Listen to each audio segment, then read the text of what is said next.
الحمد لله رب العالمين والصلاة والسلام على سيد المرسلين وخاتم النبيين. اعوذ بالله من الشیطان الرجیم. بسم اللہ الرحمن الرحیم. سورۃ الکہف آیت نمبر 17 سے وَتَرَى الشَّمْسَ إِذَا طَلَعَتْ تَزَاوَرُ عَنْ كَهْفِهِمْ ذَاتَ الْيَمِينِ، اور دیکھتے آپ سورج کو کہ جب طلوع ہوتا وہ تو ایک طرف ہٹ کے نکل جاتا ان کے غار سے، ذات الیمینی دائیں طرف، وَإِذَا غَرَبَتْ تَقْرِضُهُمْ ذَاتَ الشِّمَالِ، اور جب غروب ہوتا وہ تو چھوڑ جاتا ان کو بائیں طرف۔ وہ کہف والے غار والے جب غار میں گئے تو ان کا غار کیسا تھا، اس کا رخ کس طرف تھا، یہ تفصیل سے اللہ تبارک و تعالیٰ ساری بات بیان کر رہے ہیں، اور پھر وہ اس میں کیسے رہے، کیسے سوئے، کیسے اللہ نے ان کے لیے انتظام کیا آرام سے ان کو سلانے کا، تو اس کا تفصیلی تذکرہ ہو رہا ہے۔ یہ جو صورتحال یہاں بیان کی گئی ہے کہ سورج جب نکلتا تو دائیں طرف ان کو چھوڑ کے نکل جاتا، یعنی ان پہ دھوپ نہ پڑتی، اور جب غروب ہونے لگتا تو پھر بائیں طرف نکل جاتا۔ یہ کیسے ہو سکتا ہے؟ دیکھیں ان کے غار کا رخ اس طرف تھا، یعنی شمال کی طرف۔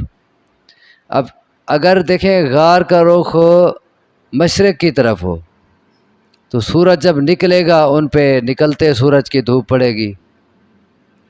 اگر غار کا رخ ہو مغرب کی طرف تو پھر سورج جب غروب ہونے لگے گا تب دھوپ پڑے گی، لیکن ایسا نہیں تھا۔ ان کے غار کا رخ شمال کی طرف تھا، اور یعنی غار میں جب داخل ہوتے اس کا منہ اس طرف ہے۔ اب غار میں اگر کھڑے ہوں غار کے منہ کی طرف رخ کر کے تو دائیں طرف ہماری کدھر ہو جائے گی؟ سورج کے طلوع ہونے کی طرف، مشرق کی طرف ہو جائے گی، اور ہماری بائیں طرف مغرب کی طرف سورج کے غروب ہونے کی طرف ہو جائے گی۔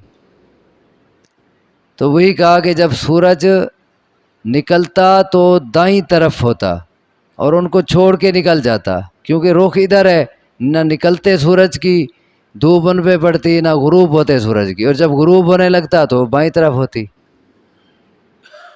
وَتَرَى الشَّمْسَ إِذَا طَلَعَتْ تَزَاوَرُ عَنْ كَهْفِهِمْ، اور دیکھتے آپ سورج کو۔ یہ ترا جو ہے نا، دیکھتے آپ، یہ خطاب محمد صلی اللہ علیہ وسلم سے نہیں ہے۔ بعض اوقات قرآن میں خطاب ہوتا ہے، یعنی گفتگو ہوتی ہے کسی سے، اس کے مختلف اسلوب ہوتے ہیں۔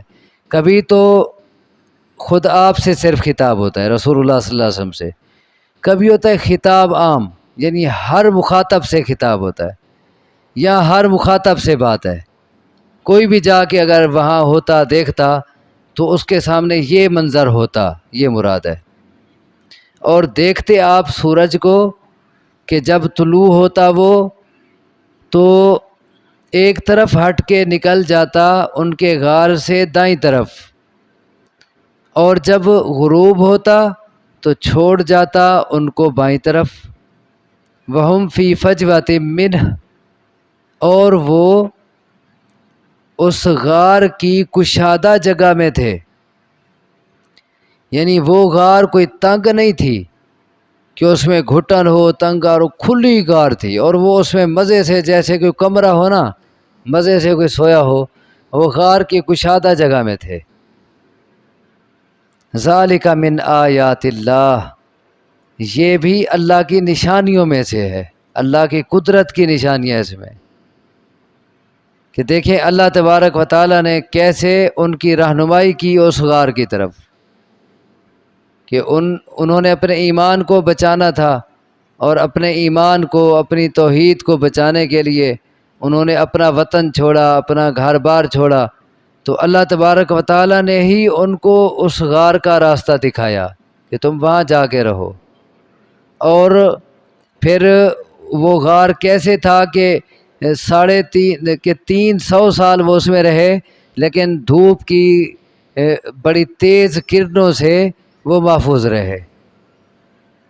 ذالک من آیات اللہ، یہ اللہ کی نشانیوں میں سے۔ اور جگہ بھی کشادہ، ہوادار جگہ، ہوا بھی آتی رہے، دھوپ بھی نہ ستائے۔ من یہد اللہ فہو المہتد، جسے اللہ ہدایت دے دے پس وہی ہوتا ہے ہدایت یافتہ، ہدایت پانے والا۔ ہدایت صرف اسی کو ملتی ہے جس کو اللہ ہدایت دے دے۔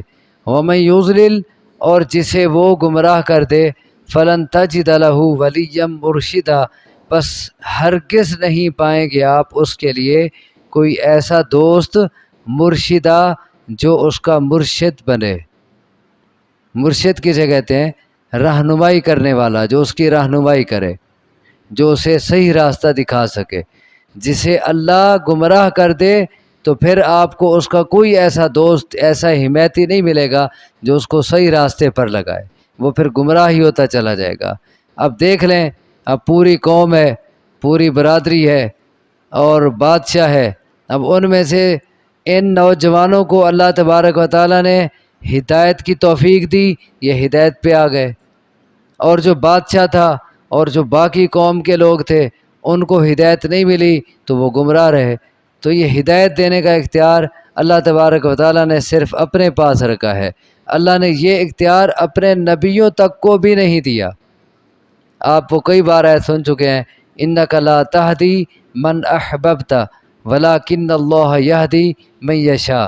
اللہ تبارک و تعالیٰ نے رسول اللہ صلی اللہ علیہ وسلم سے خطاب کیا ہے کہ آپ جن سے محبت کرتے ہیں، جن کو آپ چاہتے ہیں، جو آپ کے چہیتے ہیں، آپ ان کو بھی ہدایت نہیں دے سکتے، ان کو بھی آپ راہ راست پہ نہیں لا سکتے۔ ولیکن اللہ یہدی من یشاء، لیکن اللہ جسے چاہتا ہے ہدایت عطا کرتا ہے۔ بعض اوقات انسان کی تڑپ تو ہوتی ہے کہ جو اس کے چہیتے ہیں، جو اس کے عزیز ہیں، وہ ان کو کسی طرح راہ راست پہ لائے، ان کو نمازی بنائے، ان کو اچھے راستے پہ لائے، اور وہ کوشش بھی کرتا ہے، اس کی تڑپ بھی ہوتی ہے، وہ ان کو سمجھاتا بھی ہے، لیکن اللہ نے ان کی ہدایت اگر نہیں لکھی تو پھر وہ کچھ نہیں کر سکتا۔ ہدایت صرف اللہ کے ہاتھ میں ہے۔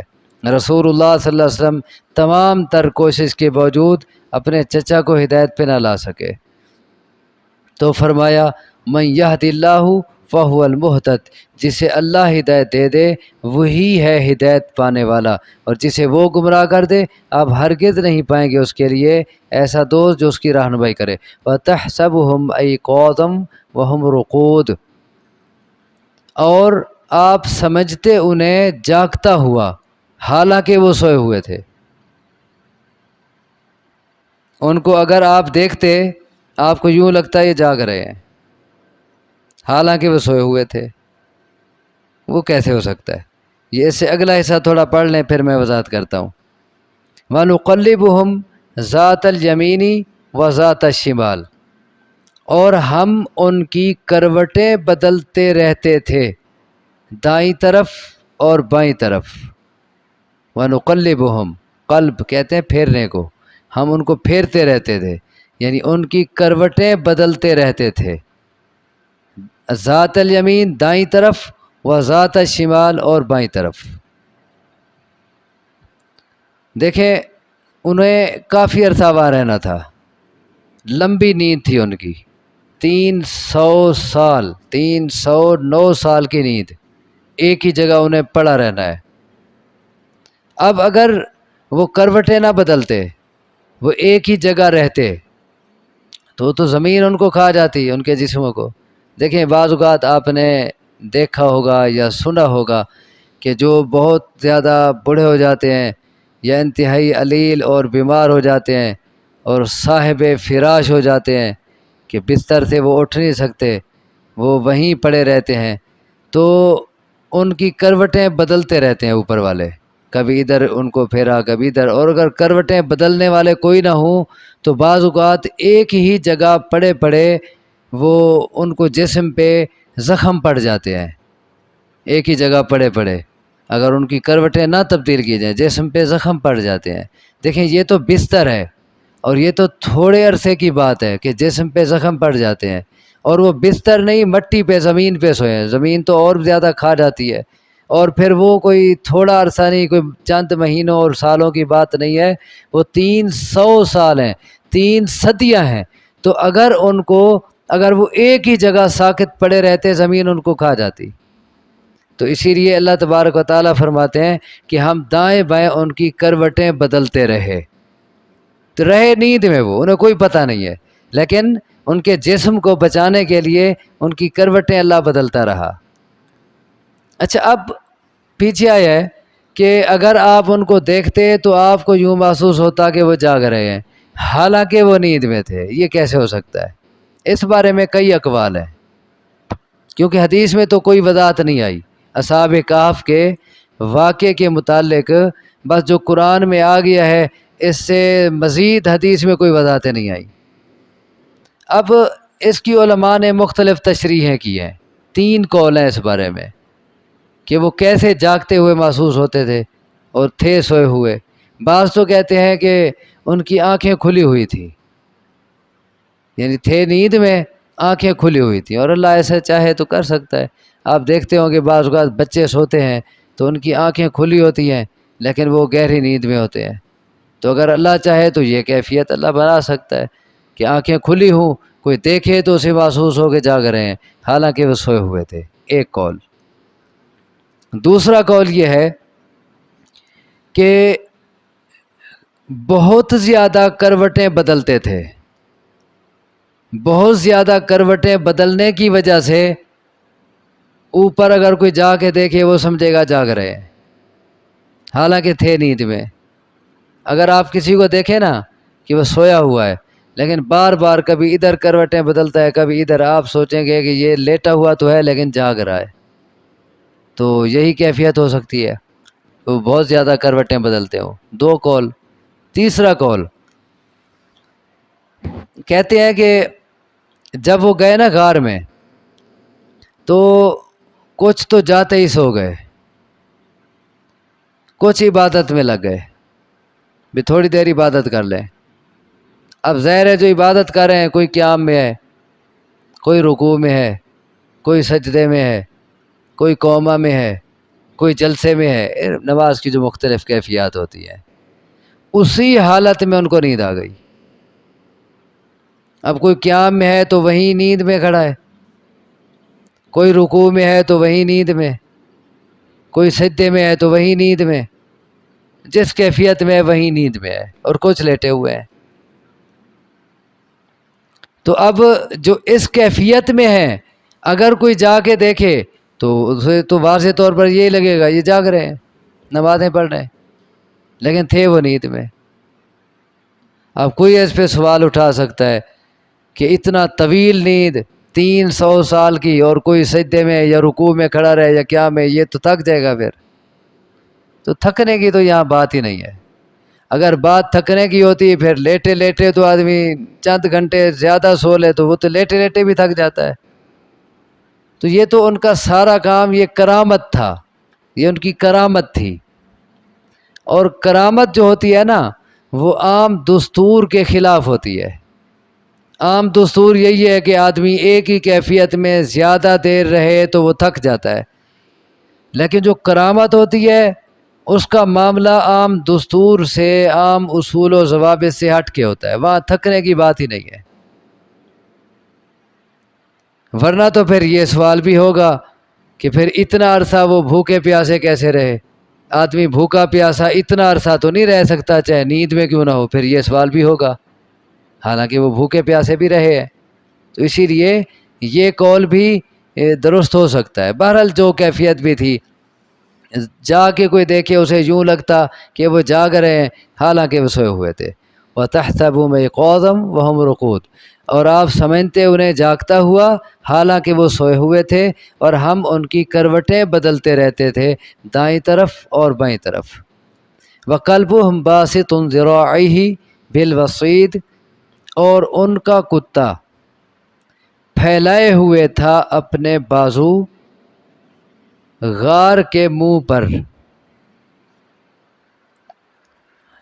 اس سے معلوم ہوتا ہے کہ کتا بھی ان کے ساتھ تھا، کتا انہوں نے کوئی حفاظت کے لیے رکھا ہوگا، کتا ان کے ساتھ تھا۔ تو وہ غار کے اندر چلے گئے اور کتا غار کے منہ پر بیٹھ گیا بازو پھیلا کے، جیسے کتے عام طور پر دروازوں پہ بیٹھے ہوتے ہیں، تو کتا وہاں بیٹھ گیا غار کے منہ پہ۔ اور بعد نے یہ بھی لکھا ہے کہ کتا اندر کیوں نہ گیا، غار کے اوپر منہ پہ کیوں بیٹھ گیا۔ تو ویسے تو عام طور پر کتوں کی عادت یہی ہوتی ہے کہ وہ باہر ہی بیٹھ جاتے ہیں، لیکن بعد نے یہ حکمت بھی لکھی ہے کہ صحیح بخاری کی روایت ہے کہ لا تدخل الملائکۃ بیتا فیہ کلب او سورہ او کما قال، رسول اللہ صلی اللہ علیہ وسلم کی حدیث ہے صحیح بخاری میں کہ جس گھر میں کتا ہو یا جس گھر میں تصویر ہو، اس گھر میں اللہ کی رحمت کے فرشتے داخل نہیں ہوتے۔ تو اسی لیے کتے کو اللہ نے باہر رکھا کہ وہ ولی تھے، اللہ کے نیک لوگ تھے، اللہ کی رحمت کے فرشتے وہاں آنے تھے، اسی لیے اللہ نے کتے کو سرے سے باہر رکھا، اندر ہی نہ جانے دیا۔ بعد نے یہ حکمت بھی لکھی ہے بعض علماء نے۔ اور ویسے بھی کتا رکھنا اس کی اجازت نہیں ہے، حدیث میں بتایا گیا ہے، رسول اللہ صلی اللہ علیہ وسلم کا فرمان ہے کہ جو شخص کتا پالتا ہے تو اس کی نیکیوں میں سے روزانہ ایک کی رات کم ہوتا رہتا ہے، اور ایک کی رات ایک اور حدیث سے معلوم ہوتا ہے کہ احد پہاڑ کے برابر ہوتا ہے۔